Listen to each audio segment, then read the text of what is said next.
अस्सलामुअलैकुम वरहमतुल्लाहि वबरकातुहू। मुबीन अहमद ट्यूटोरियल में खुशामदीद। और कैसे हैं बच्चों आप? खैरियत से? क्लास 6 का काम बिलाखिर आपके सामने आ गया। एक्सरसाइज 1.1 देख सकते हैं, आपके सामने मौजूद है। क्लास 6 चैप्टर 1 का नाम है सेट्स। तमाम स्टूडेंट्स अपनी कॉपीज़ निकाल लें, पेन या पेंसिल निकाल लें, पहले रफ कॉपी पे इसको प्रैक्टिस करें, सॉल्व करें और वीडियो रोक रोक के आंसर देखें। अगर आपका आंसर मैच कर जाए तो गुड, नहीं समझ में आए तो फिर आप आंसर मैच करें।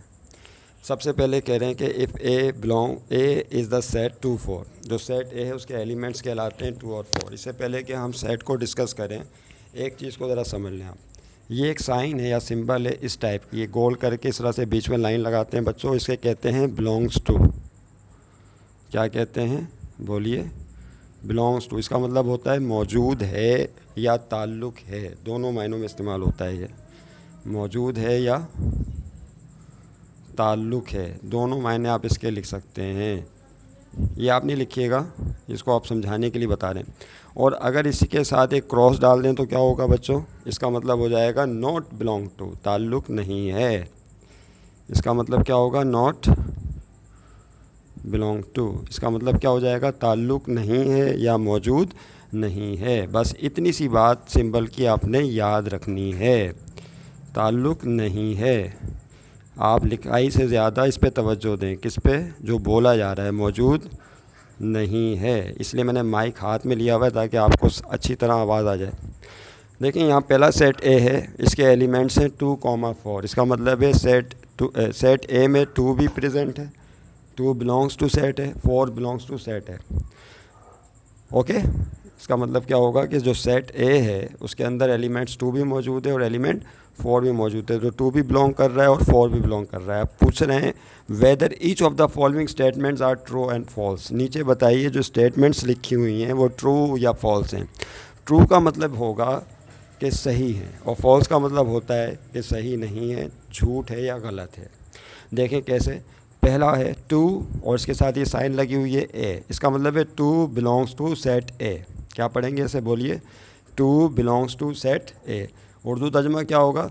2 सेट ए में मौजूद है। क्या ये बयान सही है? स्टेटमेंट ट्रू है। तो देखें आप, सेट ए में क्या 2 मौजूद है? यस, 2 सेट ए में मौजूद है। इसका मतलब है कि ये स्टेटमेंट ट्रू है। तो यहाँ पे आप लिख देंगे TRUE,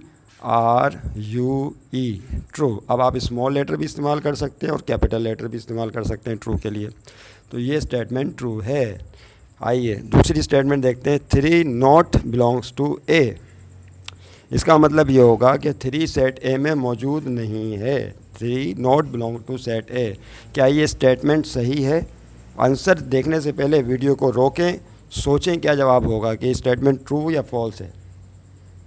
इज दैट क्लियर? उसके बाद फिर आपने देखा कि अपना जो भी आपने आंसर लिखा अब आपको बताया जा रहा है उससे मैच करें। इसका मतलब है 3 not belongs to set A, यानी 3 सेट ए में मौजूद नहीं है। तो आप देख सकते हैं कि यहाँ पे 3 सेट ए में मौजूद नहीं है। इसका मतलब है ये स्टेटमेंट क्या हो गई? फिर ट्रू हो गई। That is true, that is true, क्योंकि 3 सेट ए में से बिलोंग नहीं करता।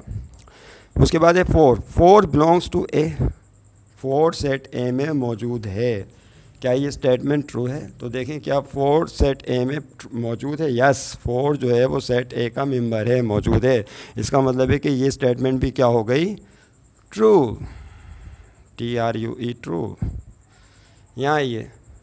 उसके बाद नंबर 4 है ए is an empty set. Empty set किसे कहते हैं? नल सेट को कहते हैं। ऐसा सेट जिसमें कोई भी एलिमेंट मौजूद नहीं हो। मिसाल के ऊपर ये मैंने आपको एक सेट लिखा है, इसमें कोई भी एलिमेंट नहीं है, तो इसको बोलते हैं एम्प्टी सेट। सुनसान सेट, वीरान सेट, इसमें कुछ भी मौजूद नहीं है, सारे एलिमेंट इसके भाग गए, कोई भी नहीं है, तो ये कहलाता है एम्प्टी सेट, या इसी को नल सेट भी कहते हैं। अब बताइए क्या ए इज़ एन एम्प्टी सेट? क्या ए एम्प्टी सेट है? तो देखें यहाँ पे सेट ए एम्प्टी नहीं है क्योंकि इसमें 2 भी मौजूद है और 4 भी मौजूद है, तो दिस इज़ नॉट एम्प्टी। तो इसका मतलब ये स्टेटमेंट क्या हो गई? False. That statement is false. Is that clear? A is an empty set. क्या स्टेटमेंट ट्रू है? नहीं, फॉल्स है, क्योंकि इसमें तो 2 भी मौजूद है, इसमें तो 4 भी मौजूद है। उसके बाद कह रहे हैं नंबर 5 पे A is a finite set. इसका आंसर बताना है। ए क्या है? Finite set. फाइनाइट सेट किसे कहते हैं? ऐसा सेट जिसके एलिमेंट्स काउंटेबल हो, आप गिन सकते हैं, एक एक करके गिनना शुरू कर दें। और ऐसे एलिमेंट जिनको आप ऐसा सेट जिसके एलिमेंट्स को, मेंबर को आप काउंट नहीं कर सकें, उन्हें कहते हैं इनफाइनाइट सेट्स। तो आप देखें यहाँ पे लिखा हुआ है A is a finite set, यानी ए कौन है, एक फाइनाइट सेट है। तो क्या इसके एलिमेंट्स को आप काउंट कर सकते हैं, ये एलिमेंट कहलाते हैं। यस, ये पहला एलिमेंट है, ये दूसरा एलिमेंट है, तो इसके एलिमेंट्स को आप काउंट कर सकते हैं कि इसमें 2 एलिमेंट्स हैं। तो yes, it is a finite set, और स्टेटमेंट क्या हो गई, ट्रू। Is that clear? अब जो नेक्स्ट वीडियो होगी उसमें हम क्वेश्चन नंबर 2 सॉल्व करेंगे इसका।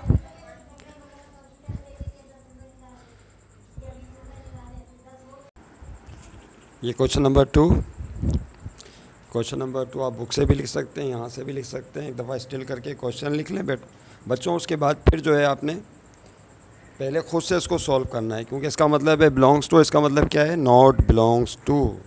तो पहले आपने इसको खुद से सॉल्व करना है, अगर उसके बाद फिर देखना है कि क्या इसका सही जवाब है। समझ गए सब?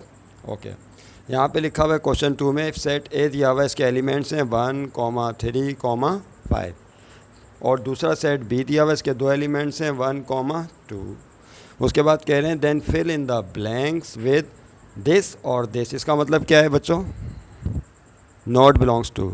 शाबाश। और इसका मतलब क्या है, बिलोंग्स टू।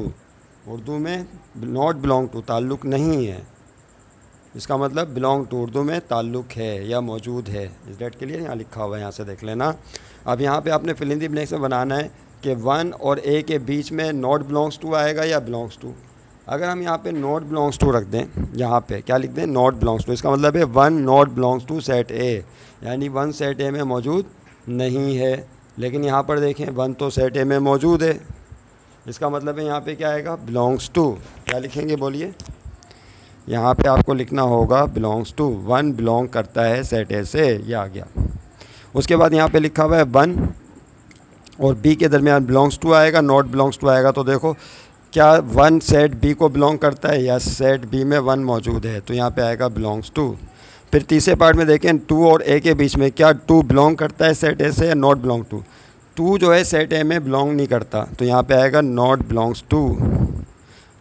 फिर देखें यहाँ पे 2 और बी के बीच में, क्या 2 सेट बी में बिलोंग करता है या नॉट बिलोंग करता है, तो सेट बी में 2 जो है सेट बी में बिलोंग करता है, लिहाजा यहाँ पे आ जाएगा बिलोंग्स टू।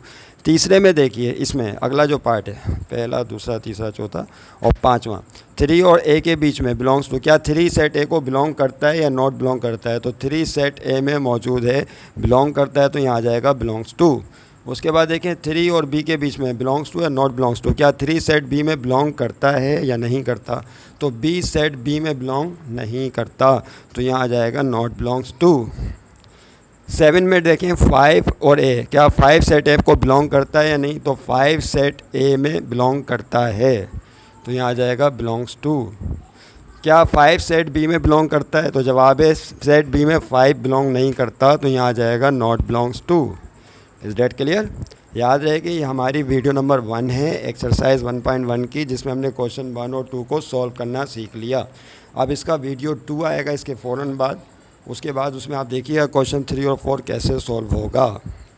ठीक है, ओके, तब तक खुदा हाफिज़।